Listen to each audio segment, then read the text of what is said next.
Hello, my name is Hippies, and you can call me B, and welcome back to another Ultimate playthrough. I'm here with Even F Tempest, which is one I'm really excited to put here on my YouTube channel. I've played some of it already on my own, and I gotta say, I'm really enjoying it so far, so I really want to show it to y'all. It is a darker Ultimate game, and there is a lot of, I guess, violence in it and a lot of self-violence, so I guess just be aware when going into the series if it's something you're not comfortable with. But yeah, I think all my options are... Oops. First...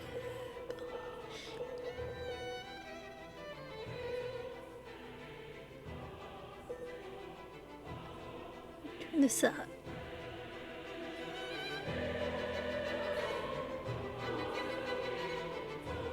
And yeah, that's I'm gonna try to do all the voices. It's just more fun for me that way. I feel a little less awkward if I had more things to talk, like speak and stuff. Also, I'm very nervous. I'm probably gonna be for a while, but yay, let's start it. Overture for a Pitiful Girl.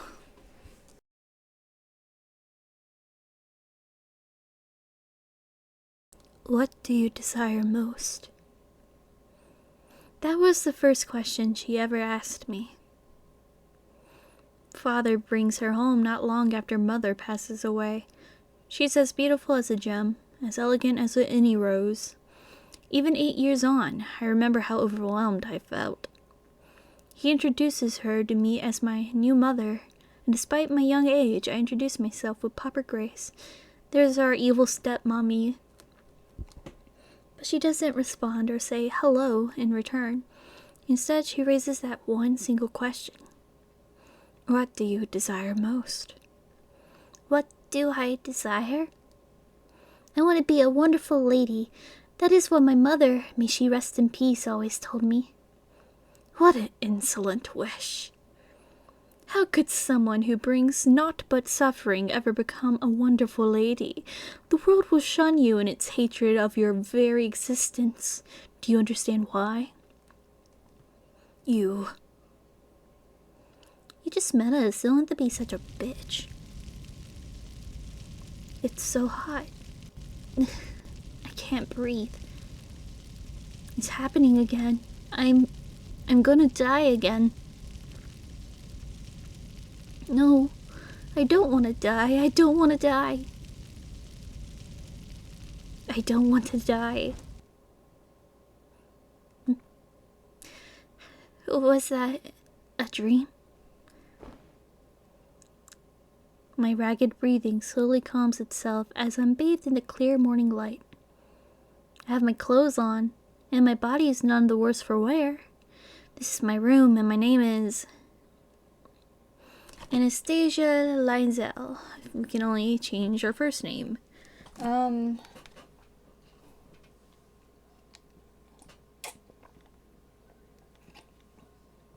Not sure if I should do something funny or not.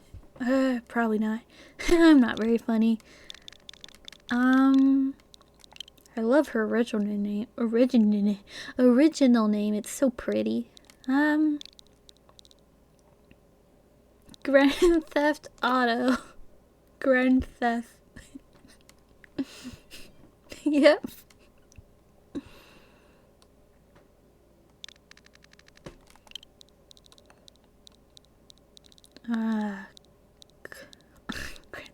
Car.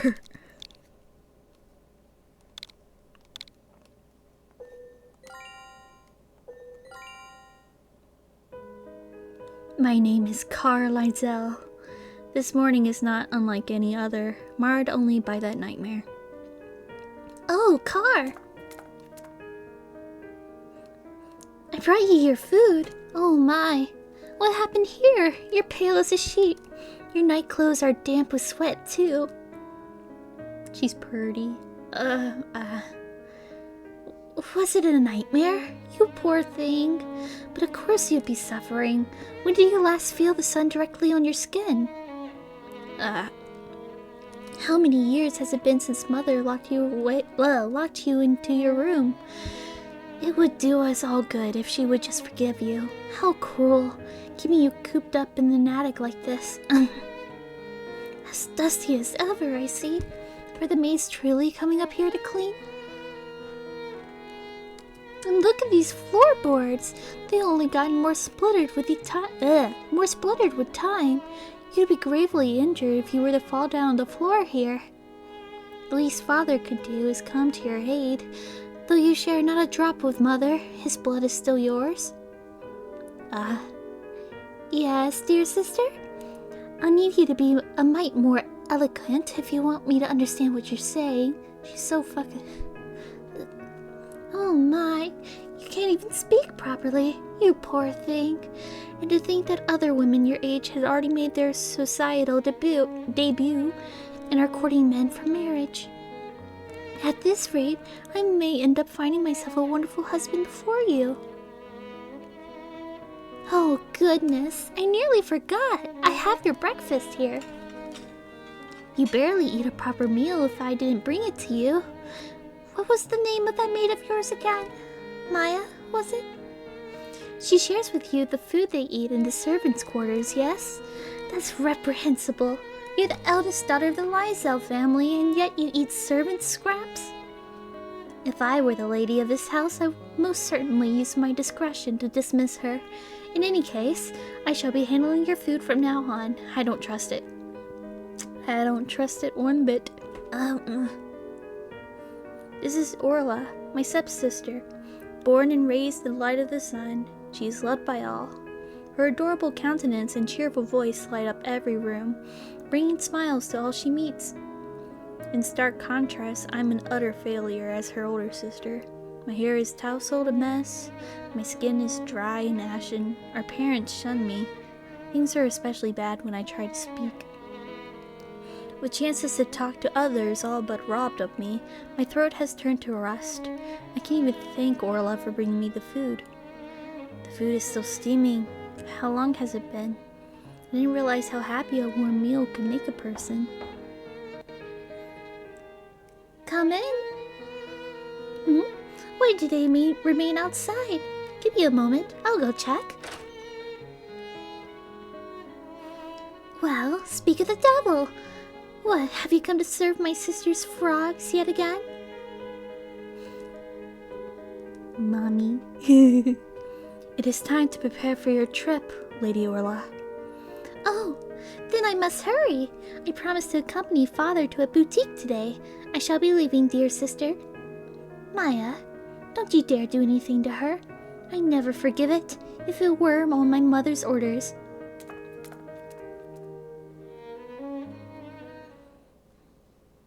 I shall be taking my leave as well.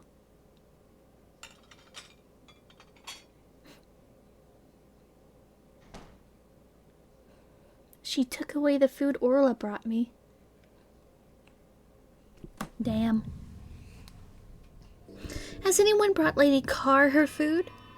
No, I don't believe so. What disrespect! She's the eldest daughter of this household, will most certainly be punished for not providing her food. I don't mean to step out of line, but is it not the opposite? The new maid we've assigned to her has faced horrible punishment at the madam's hands. I suppose you're right. Lady Carr is the daughter of the previous mistress of the house, and the madam seems to hold great antipathy towards her. There are even rumors that the purses of those who will join her in discipline are as full of coins as their hearts are black. Oh my goodness! Discipline the eldest doctor of the Marquis?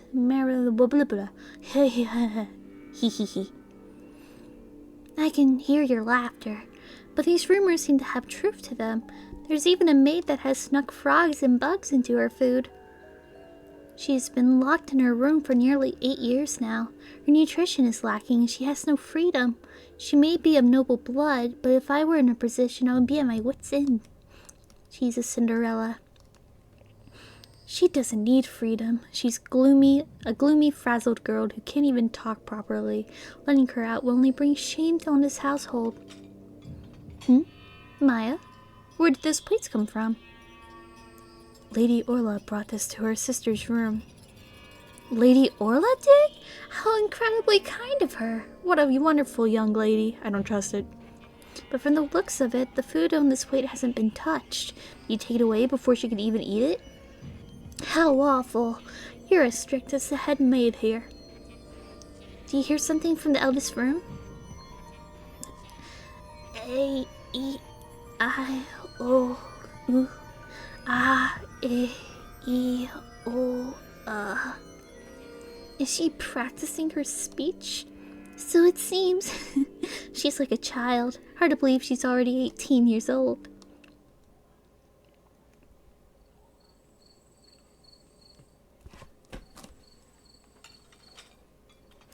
I'm given something else in place of what Orla brought. As it's similar to what the servants eat, it's much simpler in comparison, and the chill food speaks to how much time has passed. I was so excited to finally eat something warm today. The stuffed toy that's been sitting on my desk loses its balance and falls to the ground. I gently pick it up. It's a teddy bear that Father gave to me when I was still young. It was as big as me at the time, and even now I still need both hands to properly hold it. Whoa, it's such a big bear. Thank you, Father. It's the least I can do after leaving you on your own. I've just been so busy. I'm sorry, doing this right after your mother has passed. It's okay. Mother always said you always worked hard to be a wonderful Viscount. Car, you'll be a wonderful lady, just like your mother. I may be a destitute Viscount, but I'll find a marriage that works. I promise to make you happy. My darling little daughter. Well, that was a fucking lie. I return the teddy bear to its place on the desk and pick up a picture book instead.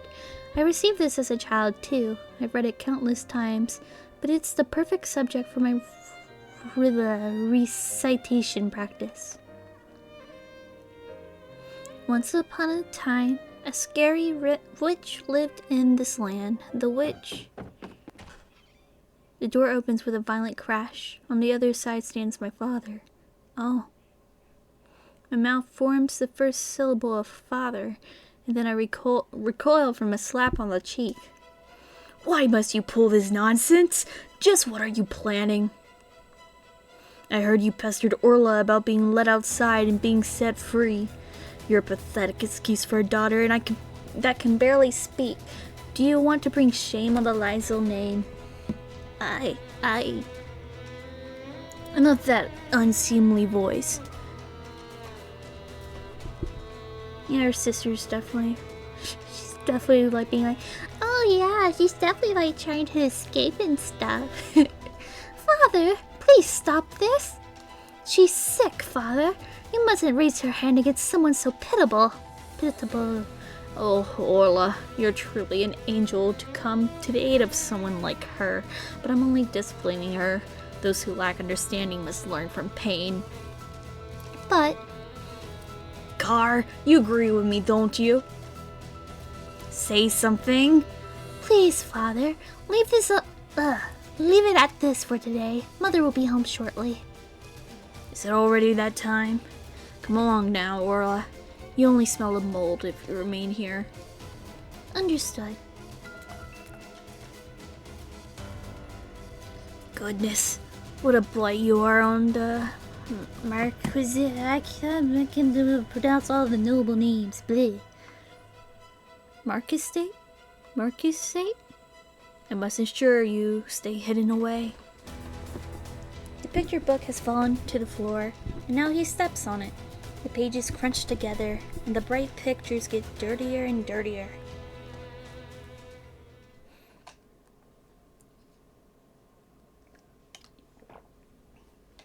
Father changed when he ascended from Viscount to Marquess. Using the incredible wealth the country provided him, he rebuilt our mansion and updated everything from the furnishing to our clothes.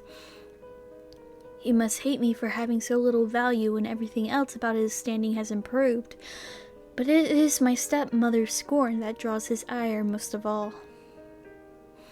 Father is the head of the Lysel family, but everyone knows it is her that truly holds power. She's a dummy mommy, look at that. I'm sorry, I know there's a little tearing in the whatever, yep. She says, scorn, and whatever, of Norna, the goddess of creation. She is the younger sister of the current king. She is the very reason the Lysel family has ascended from the rank to Viscount to Marquess. She divorced her previous husband 15 years ago and brought Orlov with her to marry into the Lysel family. I have no way of knowing why she did that, but... in her vein flows the blood of the goddess who created our world. Some even say that she is her reincarnation. When faced with such brilliance, the love you'd have even for your own one and only daughter would certainly fade. I understood that all too well only a few days after she arrived.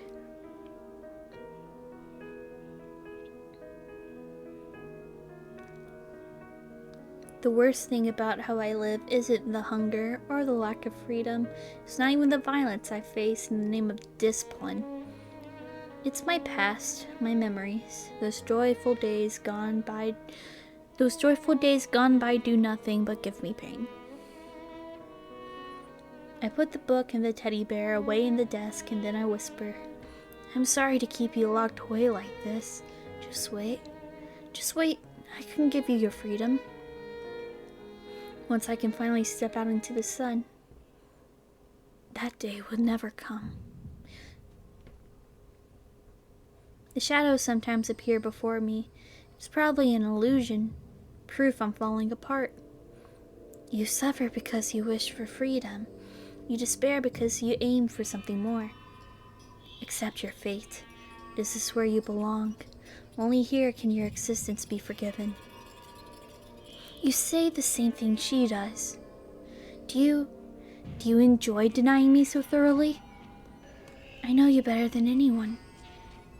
Then tell me, why does my stepmother hate me? What did I do to her? Knowing that won't do you any good, it will only deepen your despair. Fairy tales are full of so many second chances, but I don't have the kind of beauty that would attract a prince, or a voice that will awe a crowd. I could never hope to receive anyone's love. She's so pretty, though. I know. She's super pretty. This isn't some princess story. Nothing ever changes because you keep hoping for others to change it for you. What? The shadow disappears without saying anything more, though its final words appeared to be without deliberation. They're the ones that sit heaviest in my heart. What else can I do but rely on others? I can't do anything on my own.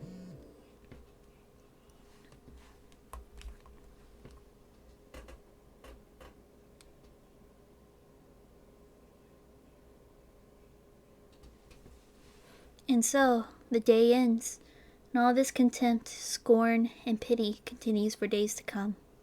Until, one day, a certain individual visits the manor.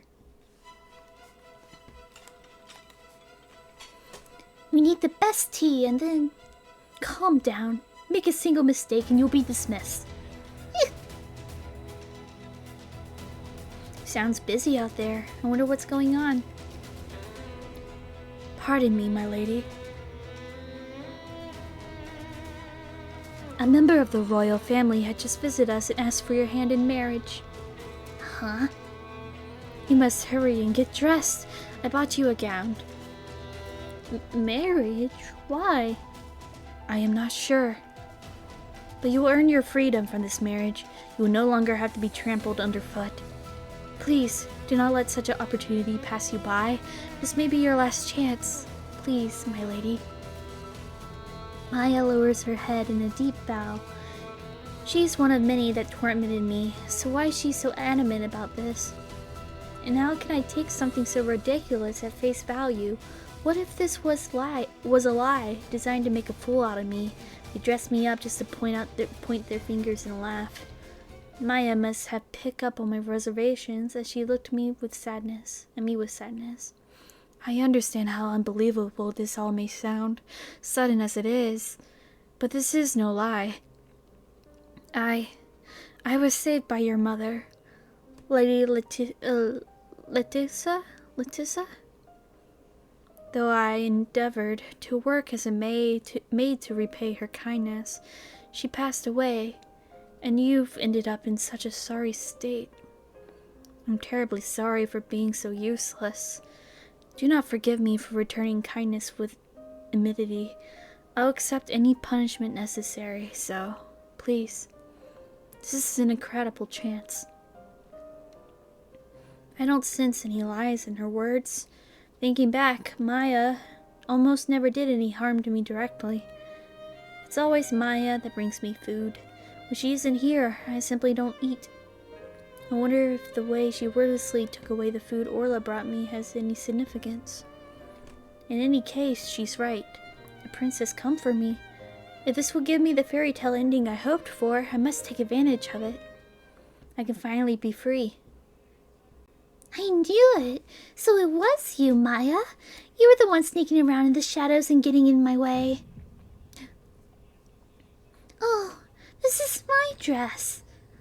Lady Orla, I do apologize, but she has no dresses on her own. That does not mean you have permission to take one of mine. You're no different than a common thief. Orla, it's not Maya's fault. She did this for me. Please don't be hard on her. If someone from the royal family is here, I must look the part. Please let me use your dress. How surprising. You can speak so well now, even if your voice still grates on the ears. Of course. Use however many dresses you need. You are my darling sister, after all. Orla, thank you. Still, you've outdone yourself to think Prince Conrad would propose a marriage. As the eldest son of the royal line, he's talented with martial arts, sociable, and incredibly gorgeous. He's even in charge of the Gateway Tunnel project, the largest in the country's history. Our country awards ascension to the throne to the prince with the most merit, and he's said to be the closest to achieving this royal goal. Just how did you manage to earn a proposal from him? I didn't do anything. Lady Orla, may I ask that you continue this conversation later? She needs to get dressed. Oh my, I didn't mean to get in the way. Wait, I'll help. Goodness me, you haven't had a haircut in so long that your hair is nothing but split ends. Orla digs her fingers into my hair. Lady Orla, what are you doing? I'm helping make my dear sister more beautiful, of course. No, stop it. She's barely affected despite my attempts to resist. I feel pathetic as I flail around at the mercy of her lithe arms. I wanted to do this for so long.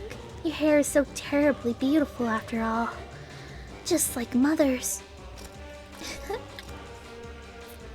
And now we're finished. Oh, maybe I cut it a bit too short. Red hair covers the floor. I don't need a mirror to know how shambly I look. Let's see here. What's next? I could never hope to guess what was going through her mind as she takes the scissors to her own dress, shredding its delicate fabric to tatters. Orla, are you up here? What is this? What's going on here? Father! Tears appeared in Orla's eyes as she clings to Father. She suddenly flew into a rage. She even brought scissors to her own hair. What? And you dress us in shambles too. Did she do this? Yes. You little. Please, my lord, stay your hand. She did nothing of the sort. What, and pray tell, is all this commotion about? The younger sister of the current king, the jewel of high society, her beauty has not waned in the 20 years people have praised her, and all are robbed of speech when faced with her sharp gaze. But it's fear of the woman herself, not all of her beauty, that roused my voice now. Listen, this idiot went and lost her mind, injuring Orla. She even cut her own hair. Having her marry into the royal family is all but impossible. Orla is far better suited to be Prince Conrad's wife. Look at you. Crooked back, a gloomy expression. It's as if you're thrice your age. You're also terribly pale, with such a foul odor. How repulsive. It's as if the ground falls from beneath me, and hell has grabbed me by the ankles. I collapsed to the floor, unable to stand for a moment longer. My lady. In my youth, I was crushed by my stepmother. My heart was continually stabbed by the most indifferent of knives. Since then, I was far more fearful of her than the teasing done by my angel-faced stepsister or the torturous discipline of my father. As Maya steadies me, my stepmother looks down at me with scorn. If she were to marry into the royal family, she would die no better than a tool. It is for her safety that we keep her locked away. How compassionate of you, dear mother. Rising above one's station only brings suffering to those not prepared for it. Now we mustn't keep His Royal Highness waiting. Let us quickly put in a declination. You imbecile! Your eccentric behavior could have Evelina believe that the blood of the Linesville family is impure. Do not shame me more than you already have. Lord Linesville. Quiet! Know your place, maid. Father's hand claws around Maya's arm, and he drags her out of the room. I hear the sound of a key against the lock. I won't be able to step out of here ever again. My hair lies in heaps on the ground, and my heart has been stomped to pieces. An indescribable anger bubbles up within. The kindness my sister showed me was all an act. She belittled me and hates me, just like everyone else here. And I knew that. Looking back, I just chose to ignore it, because it hurt to think about. And then there's Father. He chose to trust Orla. He refused to even ask for my side of the story. What did I do to deserve this? I was always so obedient, so why do I have to suffer? This door won't open ever again. I'm gonna die like this.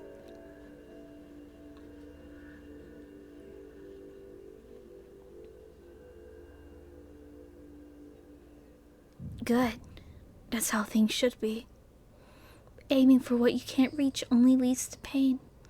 Cast away your dreams so you won't fall into despair. You should be so lucky to end it here. This is what you call luck? Just what gives you that idea? Because I know you better than anyone else. You lie. There's no way you can know me better than anyone. Not when I barely even know myself. I haven't done anything. Haven't tasted freedom or gained knowledge or even dressed myself up. My dreams, my hope, my future, they were all stolen from me. I may be powerless, but if I stand willing to fight 100 battles, then maybe I can at least win one of them. You fool. You talk of being robbed of hope, but what you speak of is hope itself. You are undeserving of hope. Why don't you understand? You said it yourself, remember? Things never change because I always wait for others to change them for me. I haven't done anything, so how can you understand me? I'll decide how things end once I get there. I grab the scissors and bang the blades against the keyhole. Why? Why do things never change, no matter how many times I tell you? even though I've already given up myself. Yes, the lock broke. At some point, the shadow disappeared.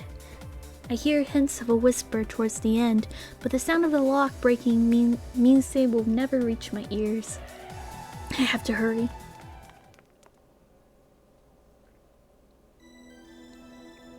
I'm so very sorry. You came all this way, and yet we had to refuse your gracious offer. No, I should be the one apologizing. My older brother has a bit of a stubborn streak in him. I apologize to you as well, Aunt Evelina. It was such a pleasure to meet you. Do feel free to come around again. We are cousins after all. As previously mentioned, Orla is my pride and joy. She is far better suited, Cool, marrying cousins, yeah. She is far better suited to the royal court than her sister, especially since she has the blood of the goddess running through her veins. I shall relay that message to my brother. Now then, I will be taking my leave.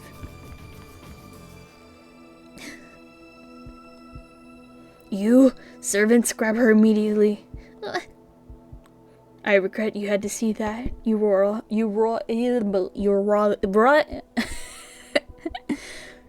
Royal Highness. That girl is a servant. Yes, she is very sickly, so we've been looking after her. Are you Lady Carr? Huh? It's me, Lucien Neuschburn. When we were younger, we played together in the castle. Neuschburn is the name of the royal family, and I remember the name Lucien. He's the third son, I think.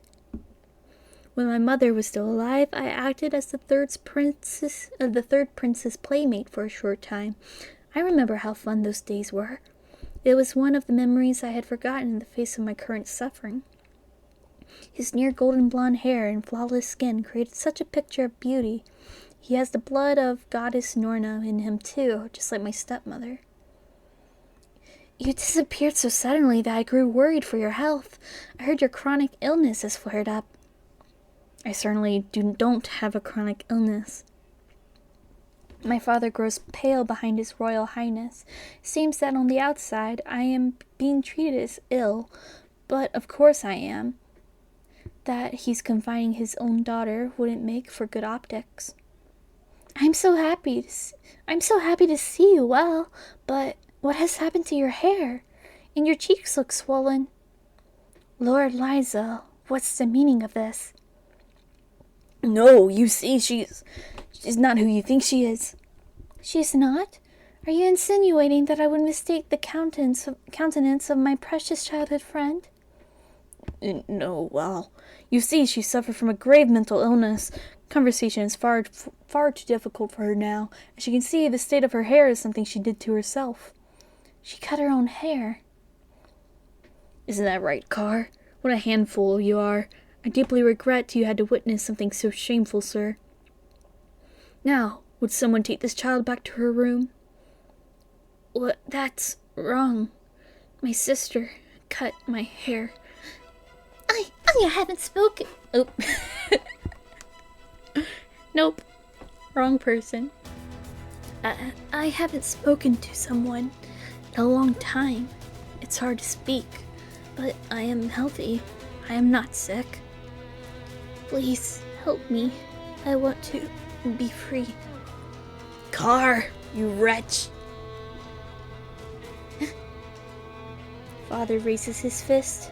I know how painful it is when it lands, yet fear renders me incapable of moving away. Huh? Yay, Lucien! Is raising your hand against a defenseless woman so common an outcome in situations like these? Your Royal Highness!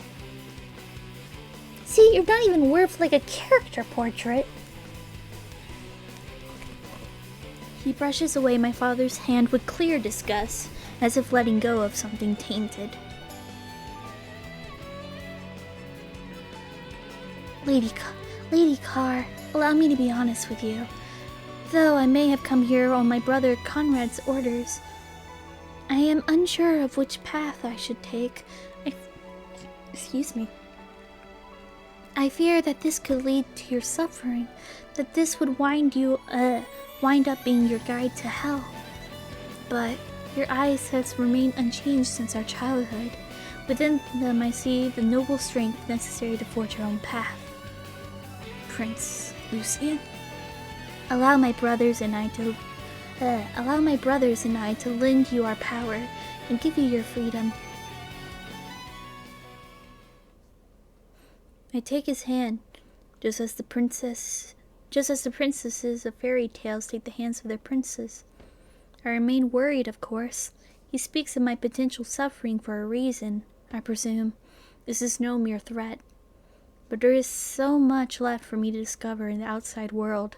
There are dreams, hopes, the freedom to choose my own future.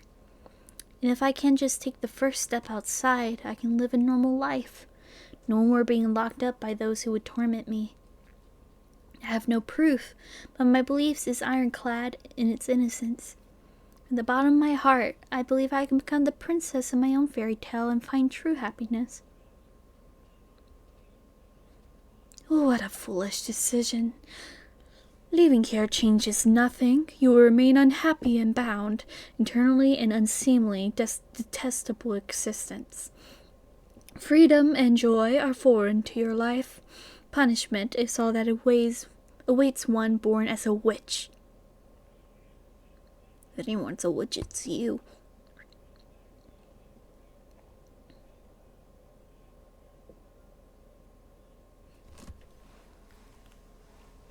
A cruel fate's single ray of light.